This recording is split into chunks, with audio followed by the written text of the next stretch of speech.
Assalamualaikum warahmatullahi wabarakatuh. Perkenalkan, nama saya Fatra Auna, jurusan Pendidikan Guru Sekolah Dasar, Fakultas Ilmu Pendidikan, Universitas Negeri Gorontalo. Di video ini, saya akan memenuhi tugas mata kuliah Perkembangan Kurikulum. Perkembangan kurikulum di Indonesia dari zaman dulu sampai sekarang. Kurikulum merupakan suatu rancangan pembelajaran yang ditulis seorang pendidik dan akan diterapkan dalam suatu pembelajaran di sekolah. Kurikulum sekolah dasar. Kurikulum sekolah dasar pada masa Komponi sampai 1960. Bangsa Eropa, baik Portugis maupun Belanda, pada awalnya belum memperhatikan pendidikan dan tujuan mereka ke Indonesia. Hanya akan mencari rempah-rempah dan berdagang. Walaupun demikian, tetapi bangsa Eropa ada tujuan lain ke Indonesia, yaitu untuk menyebarkan agama. Pada abad 16 dan 17, berdirinya lembaga-lembaga pendidikan dalam upaya penyebaran agama Kristen di tanah air, sedangkan Portugis mendirikan lembaga pendidikan di Maluku. Dalam upaya penyebaran agama Katolik, dengan adanya lembaga pendidikan tersebut, pihak kompani merasakan perlunya ada pegawai untuk membantu pengembangan lembaga tersebut. Pada zaman Inggris 1813 sampai 1816, masalah pendidikan tidak diperhatikan.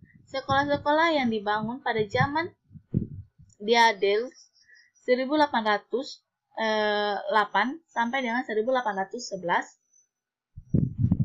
hampir tidak ada lagi.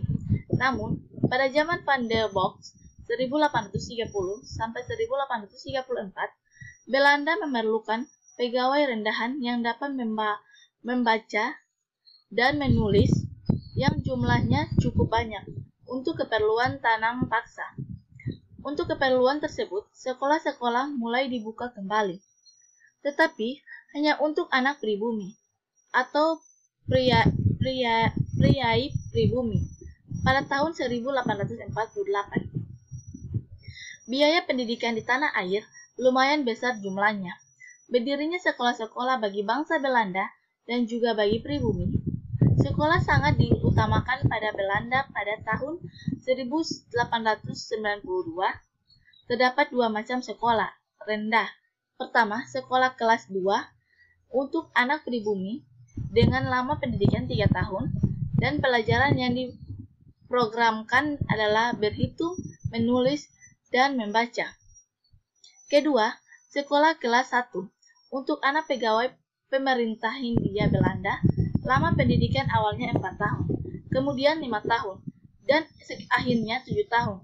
Tujuannya untuk mendidik pegawai-pegawai rendahan untuk keperluan kantor-kantor pemerintah dan kantor dagang. Kurikulum SD pada zaman kolonial Belanda. Seiring munculnya revolusi sosial dan industri di Eropa, pada abad 20 muncul pada harmonis di Indonesia. Muncul politik etik yang memberi pengaruh terhadap perluasan sekolah pada putra-putri Indonesia. Pada masa itu, di Jawa Tengah, dibangun sekolah dasar yang lamanya 3 tahun, semacam sekolah kelas 2. Sekolah-sekolah kelas 2 pada tahun 1905 sudah menjadi 5 tahun. Kemudian pada tahun 1914, didirikan sekolah sumbangan yang lamanya 2 tahun. Setelah sekolah desa. Kemudian kurikulum SD pada zaman Jepang. Pada masa Jepang, perkembangan pendidikan mempunyai arti tersendiri bagi bangsa Indonesia, yaitu terjadinya keruntuhan sistem pemerintah kolonial Belanda. Pada masa ini, semua sekolah rendah yang bermacam-macam tingkahnya itu dihilangkan dan tinggallah sekolah rendah untuk bangsa Indonesia, yaitu sekolah rakyat yang disebut Kokomingado. Jenis pendidikan ini kurang memperhatikan isi anak didik pada masa itu harus membentuk Jepang dalam peperangan sehingga anak-anak pribumi harus mengikuti latihan militer di sekolah. Pelajaran olahraga sangat penting karena itu anak didik harus mengumpulkan batu, kerikil, dan pasir untuk kepentingan pertahanan. Kemudian anak-anak sekolah juga disuruh untuk menanam pohon jarak untuk membuat minyak demi kepentingan perang selanjutnya. Pelajaran berbau Belanda dihilangkan dan bahasa Indonesia digunakan sebagai bahan pengantar. Kurikulum SD pasca kemerdekaan. Masa sekolah merdeka sampai 1952. Setelah merdeka, pedoman pelaksanaan pendidikan berdasarkan Undang-Undang 1945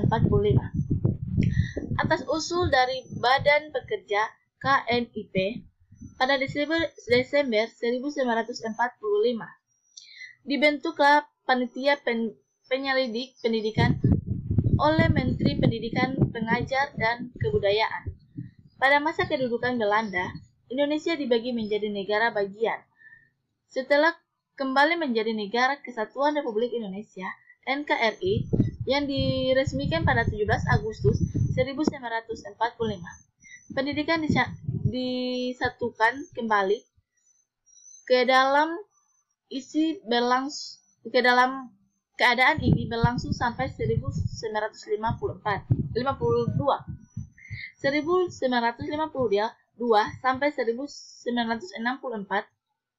Pada masa ini, pendidikan di Indonesia mengalami penyempurnaan tujuan pendidikan dan pengajaran Republik Indonesia pada waktu ini adalah membentuk manusia susila yang cakap dan warga negara yang demokratis.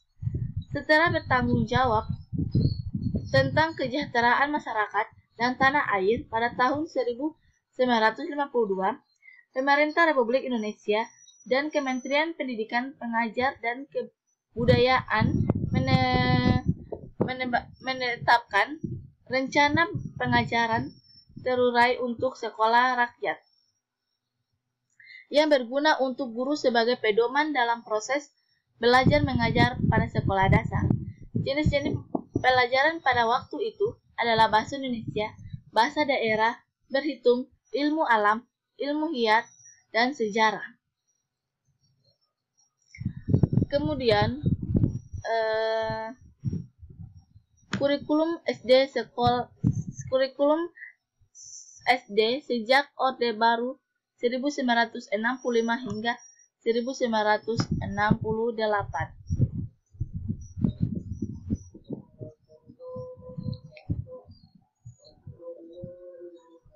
Pada tahun 1968, pemerintah Departemen P dan K menerbitkan buku Pedoman Kurikulum Sekolah Dasar yang dinamakan Kurikulum SD sebagai reaksi terhadap rencana pendidikan TK dan SD yang di dalamnya berbau politik Orde Lama. Perubahan-perubahan terletak pada landasan pendidikannya yang berdasarkan filsafat negara Pancasila. Kemudian kurikulum pada masa kerajaan. Zaman Hindu Buddha. Kurikulum pada masa kerajaan zaman Hindu Buddha.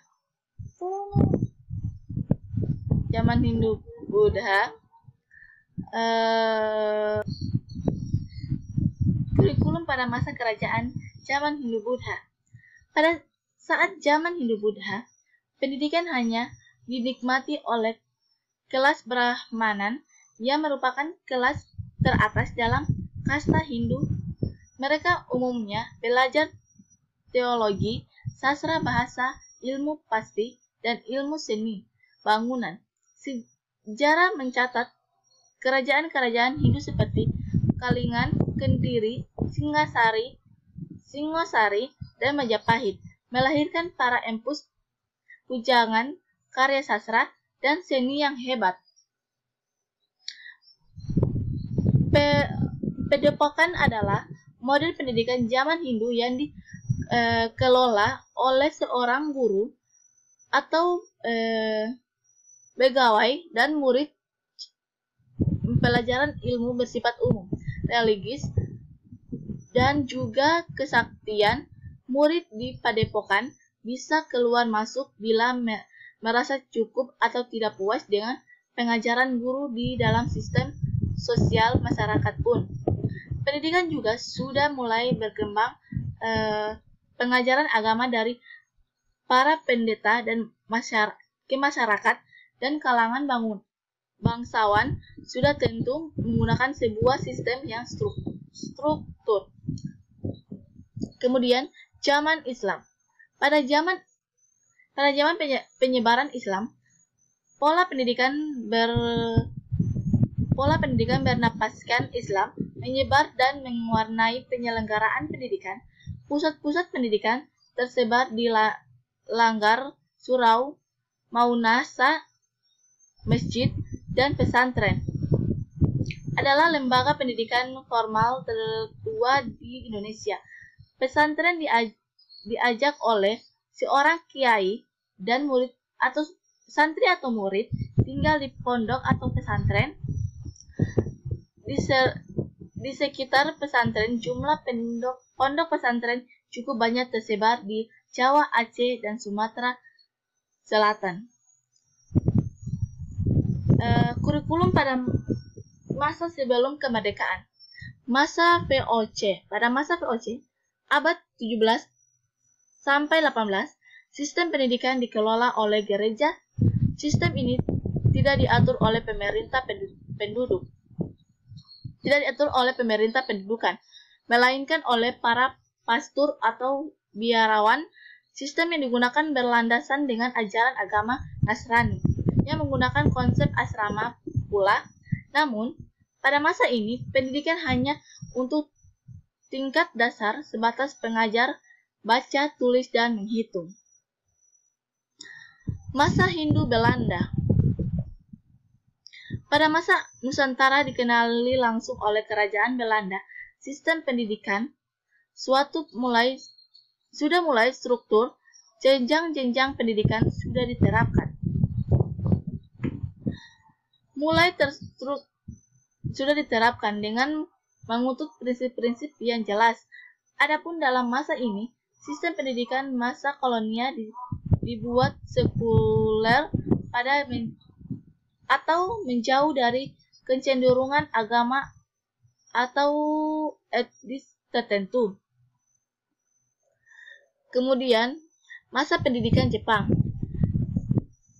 Saat Perang Asia Timur Raya meletus 1942 sampai 1945, Indonesia tidak luput dari sasaran pendudukan tentara Jepang.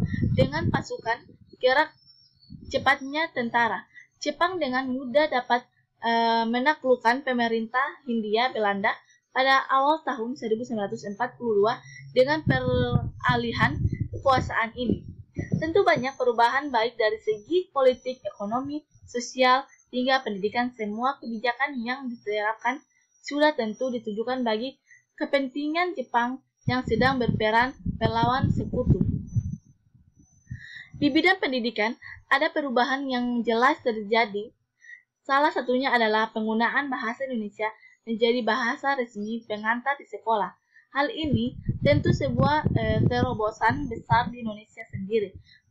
Sebelumnya, bahasa pengantar yang digunakan semasa penjajahan Belanda adalah bahasa Belanda atau bahasa daerah masing-masing. Penggunaan bahasa Indonesia ini sejak langsung telah menumpuk rasa nasionalisme bangsa Indonesia terhadap identitasnya sendiri. Kemudian, kurikulum pada masa pada masa setelah kurikulum pada masa setelah kemerdekaan. Rencana Pembelajaran 1947. Awal kurikulum terbentuk pada tahun 1947 yang diberi nama Rencana Pembelajaran 1947. Kurikulum ini pada saat ini meneruskan kurikulum yang sudah digunakan oleh Belanda karena pada saat itu masa dalam proses perjuangan merebut kemerdekaan. Yang menjadi ciri utama kurikulum ini adalah lebih menekankan pada pembentukan karakter manusia yang berdaulat dan sejajar dengan bangsa lain. Rencana Pembelajaran 1947 baru dilaksanakan sekolah-sekolah pada 1950. Sejumlah kalangan menyebut sejarah perkembangan kurikulum diawali dari kurikulum 1950. Bentuknya memuat dua hal pokok, daftar mata pembelajaran dan jam pengajarnya, plus garis-garis besar pengajarannya. Rencana Pembelajaran 1947 mengurangi pendidikan pikiran yang diutamakan pendidikan watak kesadaran bernegara dan bermasyarakat. Materi pembelajaran dihubungkan dengan kejadian sehari-hari, perhatian terhadap kesenian dan pendidikan jasmani. Setelah Rencana Pembelajaran 1947 pada tahun 1952, kurikulum Indonesia mengalami penyempurnaan dengan berganti nama menjadi Rencana Pelajaran Terurai 1952. Kemudian Rencana Pembelajaran Terurai 1952. Kurikulum ini lebih merinci setiap mata pelajaran yang disebut Rencana Pembelajaran Terurai 1952. Silabus pada pembelajarannya jelas sekali. Seorang guru mengajar satu mata pembelajaran, kata Jojak Ahmad, Direktur Pendidikan Dasar di Depdiknas periode 1991 sampai 1995. Ketika itu, di usia 16 tahun, Jauza adalah guru SD Tambelan dan Tanjung Pinang, Riau. Kemudian, kurikulum 1964 sampai 1968. Usia tahun 1952 menjelang tahun 1964, pemerintah kembali menyempurnakan sistem kurikulum di Indonesia. Kali ini diberi nama Rencana Pendidikan 1964. Pokok-pokok pikiran kurikulum 1964 yang menjadi ciri dari kurikulum ini adalah hal pemerintah mempunyai keinginan agar rakyat mendapatkan pengetahuan akademik untuk pembekalan pada jenjang SD, sehingga pembelajaran dipusatkan pada program pencawadhana Hamalik 2004, yaitu pengembangan moral, kecerdasan, emosional, artistik, kepribadian, dan jasmani. Kurikulum 1968 merupakan pembaharuan dari kurikulum 1964 yang dilakukannya perubahan struktur kurikulum pendidikan dari Pancawadhana menjadi pembinaan jiwa Pancasila, pengetahuan dasar, dan kecakapan khusus. Kurikulum 1968 merupakan pewujudan dari perubahan-perubahan pada pelaksanaan Undang-Undang Dasar 1945 secara murni dan konsekuen. Kemudian kurikulum 1975. Kurikulum 1975 sebagai pengganti kurikulum 1964. Kurikulum 1975 menekankan pada tujuan agar pendidikan lebih efektif yang melatar belakang adalah pengaruh konsep di bidang manajemen yang terkenal saat ini. Metode, materi, dan tujuan pengajaran dirinci dalam prosedur pengembangan sistem instruksional. Zaman ini dikenal istilah satuan pembelajaran, yaitu rencana pembelajaran setiap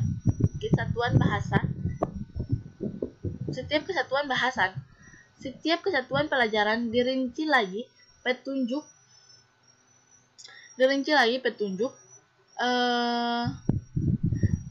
umum, tujuan instruksional khusus. Kemudian kurikulum 1984.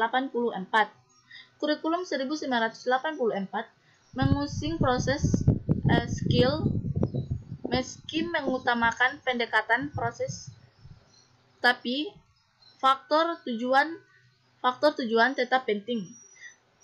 Kurikulum ini juga sering disebut kurikulum 1975 yang disempurnakan. Posisi siswa ditempatkan sebagai subjek belajar dari mengamati sesuatu, pengelompokan, mendistribusikan hingga melaporkan. Model ini disebut secara belajar siswa aktif. Kemudian kurikulum 1994 dan suplemen kurikulum 1999.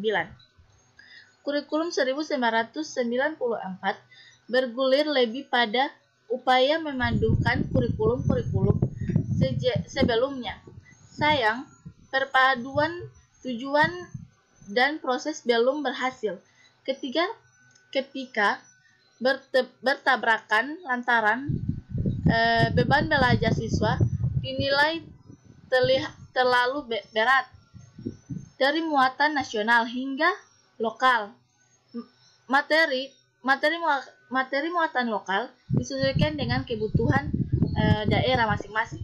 Misalnya bahasa daerah, kesenian, keterampilan daerah, dan lain-lain. Kemudian kurikulum 2004. Bahasa kerennya kurikulum berbasis kompetensi KBK. Setiap pelajaran diurai berdasarkan kompetensi apakah yang mesti dicapai siswa. Sayangnya,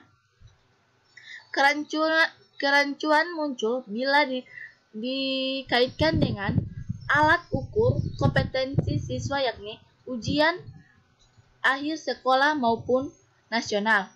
Meski berupa sosial pilihan ganda, bila target kompetensi yang ingin dicapai, evaluasinya tentu lebih banyak pada praktek atau soal uraian yang mampu mengukur seberapa besar pemahaman dan kompetensi siswa. Kemudian KTSP 2006. Awal 2006, uji coba KBK dihentikan. Munculnya kurikulum tingkat satuan pendidikan. Pelajaran KTSP masih tersendat tinjauan dari segi isi dan proses pencapaian target kompetensi pembelajaran oleh siswa hingga teknis evaluasi tindakan banyak perbedaan dengan kurikulum 2004. Perbedaan yang paling menonjolkan adalah guru lebih diberikan kebebasan untuk merencanakan pembelajaran sesuai dengan lingkungan dan kondisi siswa serta kondisi sekolah berada. Hal ini disebabkan kerangka dasar KD, standar dasar SKKD, serta mata pembelajaran untuk setiap satuan pendidikan. Setelah diterapkan oleh Departemen Pendidikan Nasional, jadi pengembangan perangkat pembelajaran seperti silabus dan sistem penilaian merupakan kewenangan suatu pendidikan atau sekolah diawali koordinasi oleh sport fisik pemerintah kabupaten kota. Kurikulum yang terbaru adalah Kurikulum 2016 KTSP yang merupakan perkembangan dari Kurikulum 2004 KBK. Kurikulum 2006 yang digunakan pada saat ini merupakan kurikulum yang memberikan otonomi kepada sekolah untuk menyelenggarakan pendidikan yang puncaknya tugas itu akan dilempar oleh masing-masing pengampu mata pelajaran, yaitu guru, sehingga seorang guru di sini benar-benar digerakkan menjadi manusia yang profesional yang menuntut kreativitas seorang guru. Kurikulum yang kita pakai sekarang ini masih banyak kekurangan di samping kelebihan yang ada. Kemudian kurikulum pada saat ini yaitu kurikulum 2013. Kurikulum 2013 terbalik dengan KTSP. Dalam kurikulum 2013, standar kompetensi lulusan seperti apa yang diinginkan akan membentuk mata pembelajaran. Jadi, apa yang menjadi ketentuan di zaman sekarang akan mendatang, itulah yang akan diberikan. Kedua, kurikulum 2013 memiliki pendekatan pembelajaran yang lebih utuh dengan mengutamakan kreativitas siswa. Kurikulum baru memenuhi 3 komponen utama pendidikan, yaitu pengertian, pengetahuan, dan sikap yang baik. Ketiga, kurikulum 2013 didesain berkesinambungan antara kompetensi yang ada di SD, SMP, hingga SMA. Intinya, dalam kurikulum 2013, setiap peserta didik dituntut kreatif dan inovatif. Karena kedepannya temuan dan kreativitas yang menjadi andalan. Selain itu, ada juga pengembangan karakter bangsa telah diintegrasikan ke dalam sebuah program studi. Terima kasih, itulah video dari saya.